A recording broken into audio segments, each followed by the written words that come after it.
আমাদের সিনেমার খবরে প্রথমে 90-এর দশকের শেষের দিকে একটি ঘটনা সে সময় রাজ্য রাজনীতির তোলপাড় করে তুলেছিল।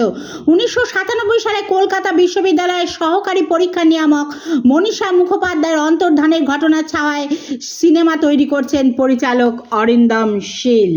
এখানে দেখা যাচ্ছে ঋতুপর্ণা, দেখা যাচ্ছে সাহেব, ব্রাত্য এবং অর্পণের ছবি। শহরের নতুন প্রেম গাথা, একটি শহর যাকে তৈরি হয়ে কেন্দ্র হওয়া কিছু স্বপ্ন, প্রেম, আকাঙ্ক্ষা, বিচ্ছেদ। অনুরাগ বসু তার লাইফ ইন আ মেট্রো ছবির নির্যাস বজায় রাখলেন সিকুয়েলও। বিয়ে করলেন হিনা খান। দীর্ঘদিনের প্রেমিক রকি জয়সালের সঙ্গে গাঁটছড়া বাঁধলেন অভিনেত্রী।